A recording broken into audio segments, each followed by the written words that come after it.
Namanya Angel. Berusia 21 tahun, ia salah satu mahasiswi perguruan tinggi negeri yang ada di salah satu kota terkenal di Indonesia.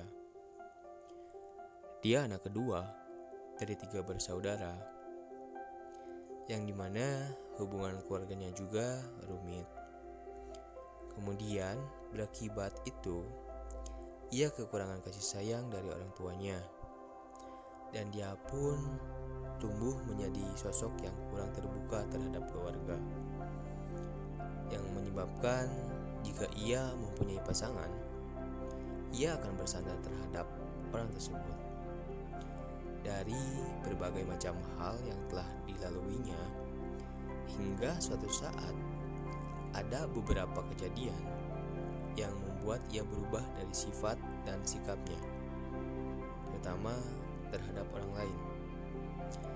Ia sebenarnya mempunyai teman-teman yang peduli, tetapi yang ada di pikirnya itu teman-temannya punya masalah masing-masing dan ia hanya menambah beban.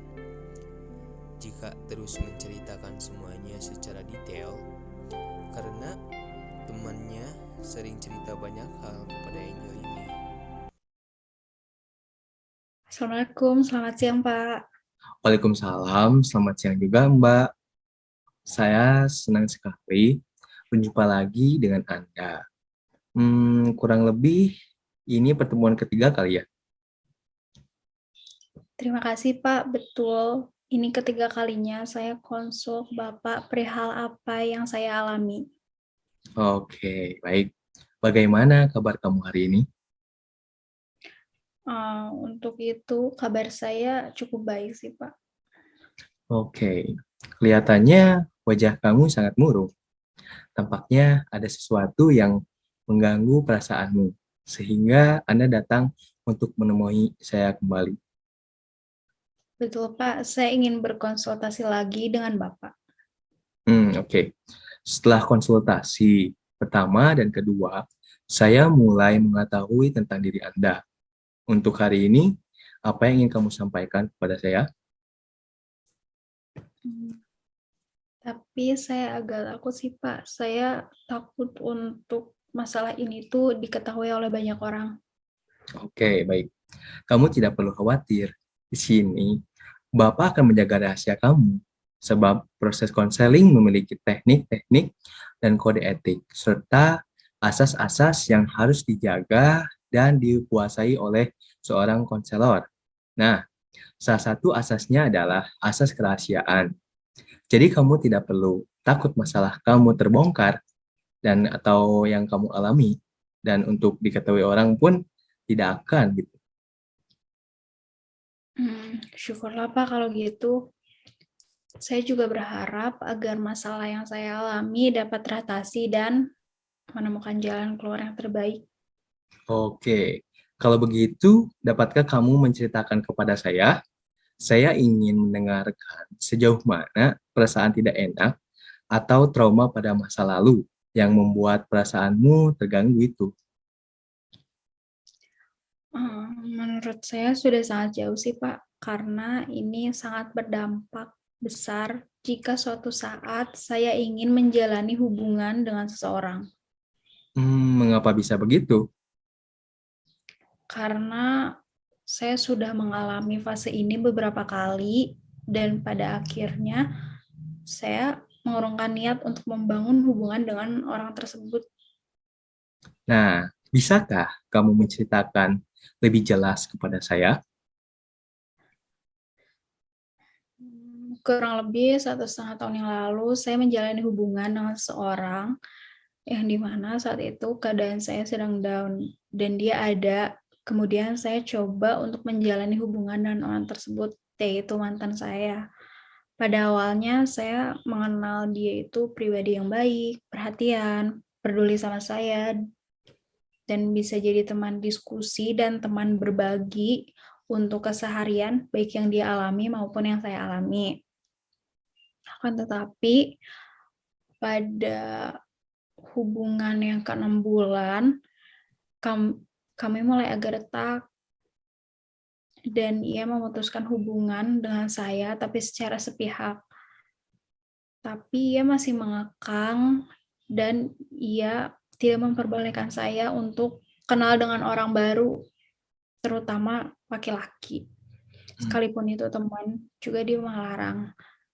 Dan dia malah mengenalkan cewek barunya kepada saya dan memaksa saya untuk akrab. Walaupun saya sakit hati, tapi dia nggak peduli sama hal itu.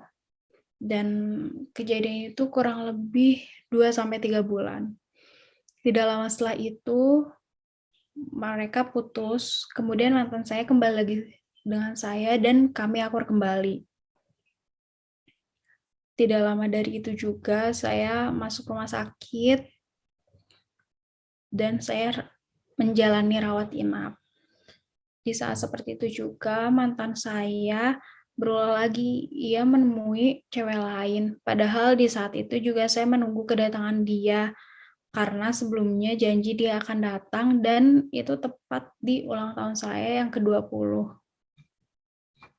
Kemudian gak lama dari itu saya keluar rumah sakit, mantan saya balik lagi seperti itu sampai saya tuh kayak ngerasa udah capek banget sama dia dan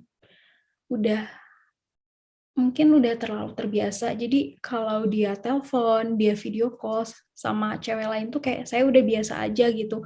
Bahkan sering juga saya ketemu sama cewek barunya dan saya sering malah mengenalkan diri dan mengakrabkan diri. Setelah itu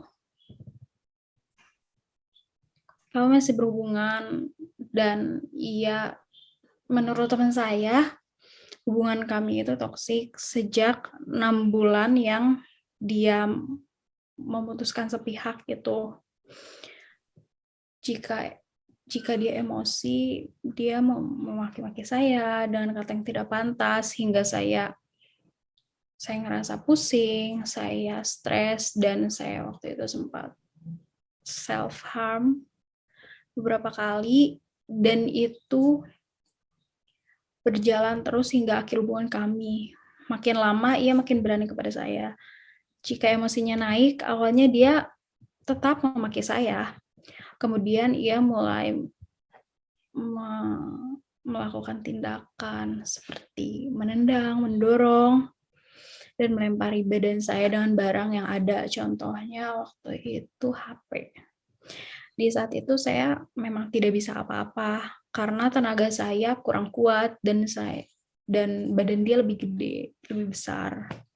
Di saat itu pula saya hanya bisa nangis, melindungi diri sendiri karena jika saya terpancing, mulut saya itu menurut dia tajam. Jadi kalau saya terpancing emosi saya bisa hanya ngatain dia sedikit, tapi dia udah sakit hati. Dia selalu garis bawahin itu. Padahal dia nggak tahu apa yang dia lakuin ke saya itu bikin saya trauma gitu. Akhirnya pada saat akhir hubungan itu tahun 2020, saya nekat untuk kenalan sama cowok. Walaupun akhirnya dia tahu dan dia tetap mengganggu hubungan saya dengan cowok tersebut, tetapi cowok itu berjanji kepada saya, dia memang gak bakal jadi pacar saya yang selanjutnya. Kami hanya dekat teman, tapi dia mau membantu saya keluar dari hubungan saya yang toksik dengan mantan saya itu. Sebelum dengan hubungan mantan saya yang pertama juga sebenarnya dia menyakiti saya, cuman dia tidak toksik, dia selingkuh. Tapi dia nggak nyakitin secara abuse fisikal dan abuse verbal.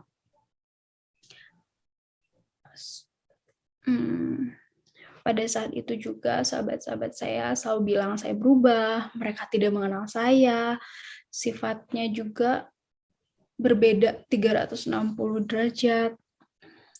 Menurut sahabat saya telah mengalami brainwash karena itu berdampak pada saya hingga saat ini. Salah satu contohnya adalah saya suka menyalahkan diri saya sendiri jika ada kesalahan sekecil apapun. Padahal saya juga manusia, wajar jika belum tepat. Semua juga ada masanya, ada waktunya, tetapi saya menjadi seperti itu hingga saat ini. Oke, baik. Terima kasih sudah mau menceritakan apa yang terjadi dengan Anda. Sama-sama Pak, terima kasih juga sudah mendengarkan. Saya sudah cukup lega karena saya tidak terbiasa menceritakan hal sedetail ini. Oke, mungkin berada di posisi kamu saat ini pasti cukup sulit ya. Saya dapat memahami apa yang kamu rasakan saat ini. Bisakah kamu menjelaskan kenapa kamu berpikiran bahwa semua cowok itu sama saja, padahal tidak semua cowok itu seperti yang kamu bilang? Setelah saya putus, saya mempunyai niat untuk dekat dengan orang pasti, karena mungkin dalam usia saya juga memang lagi untuk cari pasangan ya Pak. Nah, tapi mungkin memang yang datang kepada saya itu bukan orang yang tepat. Akhirnya saya dijauhkan lagi, jika ada yang dekat dijauhkan. Tapi kadang ada yang jadi teman, ada yang enggak. Saya juga memang dari dulu bertemannya sama cowok, jadi saya tahu cowok itu gimana di belakang cewek-ceweknya. Nah, itu saya tahu dari teman-teman saya. Jadi kayak bagi saya tuh buat aware gitu, jaga-jaga kalau cowok ini tuh gimana, tipe cowok ini kayak gimana. Oke. Bisakah kamu ceritakan kenapa kamu bisa jadi takut buat menjalankan komitmen dalam sebuah hubungan? Karena apa yang terjadi pada saya saat itu membuat saya takut. Kemudian saya menjadi berpikiran lebih jauh. Padahal belum tentu itu akan terjadi. Sepertinya kamu bisa membuat hubungan baru dan bisa menjalankannya, tetapi butuh proses juga untuk penyembuhannya. Dan di sisi lain, kamu juga merasa kecewa, bukan? Mengenai hal itu betul sekali, Pak. Oke, itu berarti kamu kesulitan untuk membangun rasa kepercayaan terhadap sebuah hubungan seperti itu. Nah, apakah orang tua kamu juga tahu bahwa kamu sedang ada masalah dalam hubungan masa lalu itu? Untuk itu saya kesulitan betul sekali. Dan saya juga tidak mau merepotkan diri sendiri untuk berpikiran lebih mengenai sesuatu atau seseorang. Jadi lebih baik saya tidak dulu memulai suatu hubungan untuk jaga-jaga terhadap diri saya sendiri, takutnya malah bukannya membaik, malah bikin lukanya makin dalam. Untuk orang tua saya sepertinya mereka tidak tahu, karena saya juga tidak pernah menceritakan hal tersebut karena saya bukan orang yang terbuka. Oke, bagus. Saya yakin Anda bisa menentukan pilihan yang terbaik ke depannya. Betul Pak, untuk itu saya akan istirahat dulu mengenai hal ini, dan saya juga merasa nanti ada masanya di mana saya bisa memulai hal ini, memulai hubungan baru dengan seseorang. Oke. Rupanya kamu sudah paham dengan apa yang kamu lakukan sejauh ini.